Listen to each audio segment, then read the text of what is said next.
Pernah denger nggak sebuah nama yang panjang banget dan kedengarannya rumit, sampai-sampai kita jadi males duluan buat cari tahu. Nah, gimana kalau ternyata di balik nama yang serem itu ada pesan yang justru modern banget dan nyambung sama kehidupan kita sekarang? Oke, hari ini kita bakal bongkar salah satu filosofi Jawa kuno yang paling dalam.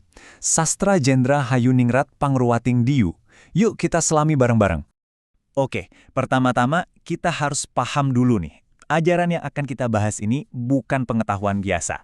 Ini dianggap sebagai ilmu terlarang, sesuatu yang super sakral, dijaga ketat, dan bahkan berbahaya kalau sampai jatuh ke tangan yang salah. Ada loh naskah kuno dari Ronggo Warsito yang bilang begini, coba dibayangin, ada sebuah ilmu yang dianggap cuma boleh jadi rahasianya para dewa. Wah, ini kan bikin penasaran banget ya. Jadi ini bukan sekedar filosofi biasa, tapi lebih kayak sebuah kunci buat membuka rahasia alam semesta. Ini nih, pertanyaan utamanya. Kok bisa sebuah ajaran kebijaksanaan malah jadi petaka? Sebenarnya apa sih yang disembunyikan di balik nama yang panjang dan misterius itu? Yuk, kita ungkap misterinya satu persatu. Kunci buat memahami rahasia ini sebetulnya ada di namanya sendiri. Jadi ayo kita bedah nama yang kedengarannya kompleks ini jadi bagian-bagian yang lebih simple, biar kita lebih gampang ngertinya. Karena percaya deh, setiap kata itu punya petunjuk penting. Pertama, ada kata sastra. Nah, ini artinya bukan sekedar tulisan atau buku ya. Dalam konteks ini, sastra itu sebuah ilmu pengetahuan tingkat tinggi.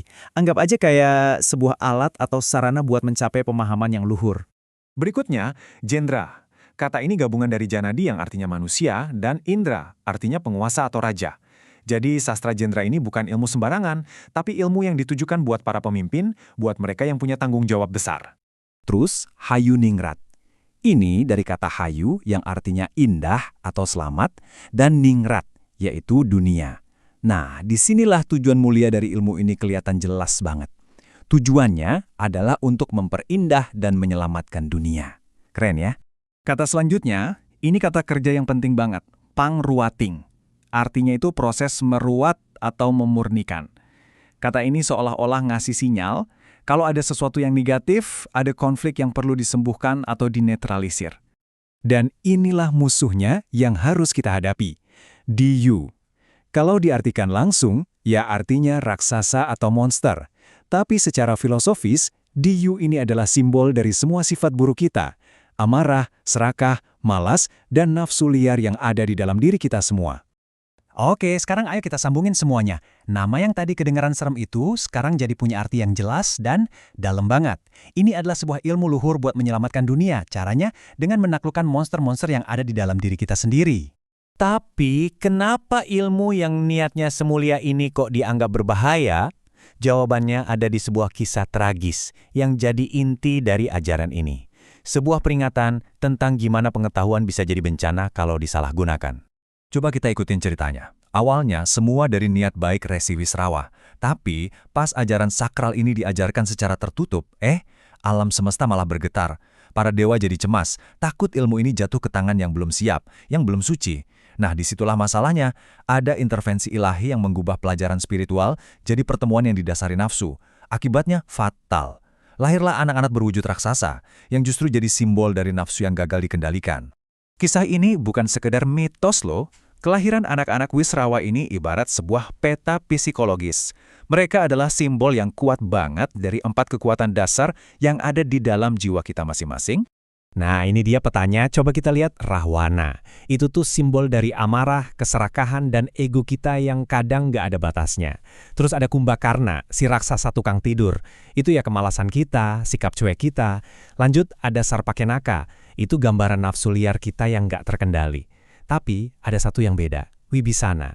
Wujudnya manusia. Dan dia ini adalah suara hati nurani kita, moralitas kita. Jadi mitos kuno ini ternyata ngaca banget ya buat kita. Jadi intinya tuh di sini, kisah tragis Wisrawa itu sebuah alegori yang relevan sampai kapanpun.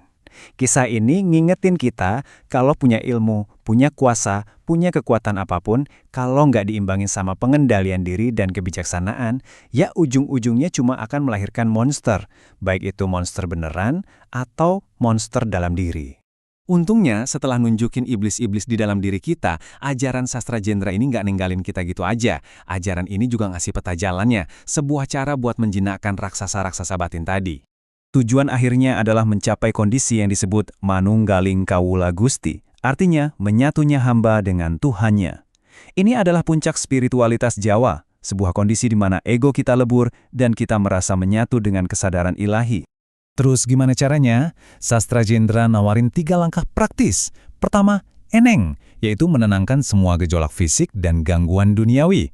Kedua, engning, yaitu mencapai kejernihan batin yang total. Dan puncaknya, eling, yaitu selalu sadar dan ingat hubungan kita dengan Sang Pencipta. 3 langkah ini bikin jalan menuju penguasaan diri jadi terasa lebih jelas dan bisa kita usahakan. Sekarang pertanyaannya, apa hubungannya filosofi kuno ini sama hidup kita yang serba cepat dan digital? Wah, ternyata relevan banget. Raksasa-raksasa itu masih ada kok, cuma wujudnya aja yang ganti baju. Coba lihat perbandingan ini. Angkara murkanya Rawana, sekarang wujudnya bisa jadi korupsi atau kebencian karena politik. Nafsu lawamahnya Kumbakarna, itu jadi kecanduan scroll media sosial dan sikap apatis kita. Terus nafsu supiyahnya Sarpakenaka, yaitu budaya konsumerisme dan materialisme yang nggak ada habisnya. Iblisnya sama, panggungnya aja yang beda. Jadi, pelajaran dari sastra genre buat dunia modern itu jelas banget. Semua kemajuan teknologi kita, semua kekayaan kita, semua ilmu, semua sastra yang kita punya, itu bakal sia-sia, bahkan bisa berbahaya kalau nggak diimbangi sama Hayuningrat, yaitu kebijakan dan kebijaksanaan buat memurnikan diu atau raksasa di dalam diri kita. Pada akhirnya, ajaran kuno ini membawa kita kembali ke satu pilihan. Pilihan personal yang harus kita ambil setiap hari. Di dalam diri kita, ada Rahwana, ada Kumbakarna, ada Sarpakenaka, tapi juga ada Wibisana.